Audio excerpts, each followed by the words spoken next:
Hey there, fellow marketers, Professor Wolters here, and have you ever wondered what kind of content should we be making and what content should we be getting from somebody else, i.e. curating? Well, this is a question that a lot of companies have, and so what we develop is a sphere of content. Content that we produce in-house, that we're experts about, or content we're good enough to write things about, and then we have things that are outside our knowledge or outside our kind of expertise, and therefore we could share from people. And for companies, we really need to have a list of the topics we need to focus on. This is the stuff that our social media pages are going to talk about. This is the kind of stuff that our blog is going to be about, and these are things we're going to share, because some things are beyond the pale. Have you ever seen a post by a company, you're like, that's not really your area of interest. Like, I understand why you're talking about it, but you're not an expert in that. Why are you talking about it? This is why it's good to have kind of limits set. This is what we talk about, this is what we don't talk about, and here's some stuff we could share from other people because they're more educated in this than we are. And so when we start to develop this content sphere of influence, so I'll put up an example now so you can see it's over the whole video. This is an example of a health food company. If you look at it in the center, you really have the core kind of situation, the core thing that your business is about, and the core topics that you can talk about as an expert. I mean, think about it. Professor Wolters, my background is in marketing and branding consulting, and I've been a marketing professor for over a decade. Yes, this is what I'm going to talk about. I'm going to talk marketing videos, something I can really do. That is my core business, right? And so of course I can talk about that. If it's a restaurant, your core business is your restaurant, is the food that you have there, the drinks that you have there, the people that work there. This is what you're about. You know that. That is content that you create. Because basically this core content kind of thing, this is what your business is all about. This is your raison d'etre of your business, your business's reason to being. So the core stuff that's in there, yes, you can make the content for that, and you should make the content for that because it's going to show your expertise in this area. But the thing is you're not just going to create just your core content. There's other stuff you can talk about as well. So, for example, my core is this marketing stuff, right? But also, I've been teaching for a number of years, so I can also talk about how to be a better teacher. I can talk about running a business because I've been an entrepreneur for a year. I can talk about making a YouTube channel and social media because I do that as well. That's in my area. These are other topics I can talk about. So these are the next level out. So you have the center part, like for the health food example, it was, we have the stuff on our store, but then outside, you might talk about sustainable life, right? Because in health food, yeah, sustainable life, that kind of goes in there. The health food store, talking about healthy diet, yeah, that fits in something that I would expect my health food store to talk about. And healthy recipes, sharing those, yeah, that makes sense as well. And I guess, yeah, home gardening, because people like their home gardens and grow their own stuff, yeah, that fits. And so we start seeing this in terms of, yes, this is other content we could make. And the thing is there's stuff that we can create, but we don't have to create everything. Sometimes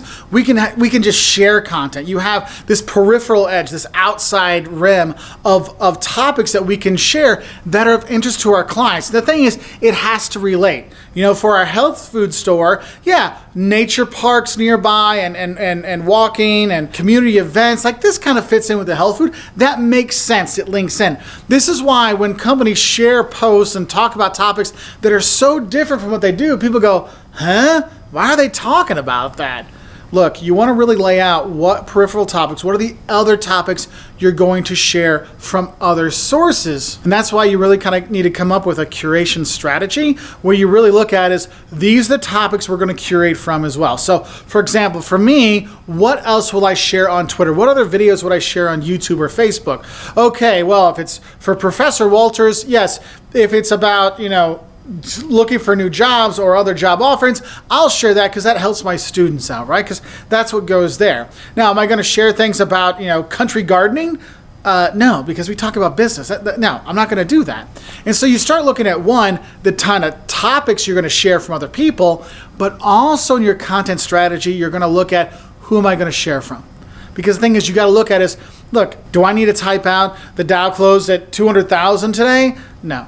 I don't need to do that. I can just share from the Wall Street Journal, right? Oh, that works just as well, right? And so sometimes you can share content because you don't need to do that. That's why you'll see a lot of Instagrammers will not retweet, but they'll repost other people's Instagram things. So look, that's a really good one. I'll just share it because it fits in with my audience. It's close enough. And that's why you'll see in our health food shop example, you'll see them talking about trends in health, community activities, yoga and meditation, health news, nature parks. They fit in with what they're talking about overall, and so they're going to fit on that. Because all of a sudden they start talking about holiday decorating. You're like, what? What does holiday decorating have to do with health food and health food stores? So like maybe holiday healthy dieting, yeah, that could work, but not holiday decorating from a health food store. That doesn't really work. Okay, so you want to be careful with that. So make sure you're developing your curation strategy to really know the kind of things you should be sharing, because it's going to make your life a lot easier. Because you're not an expert on an area and then you try to talk like you are, sometimes people will call you out. Like, you know, you're like, hey, I know you play a doctor on TV, but what the heck do you know about surgery? Come on. You know, it's one of those things you're like, I don't understand why that ad system worked in the 70s and 80s.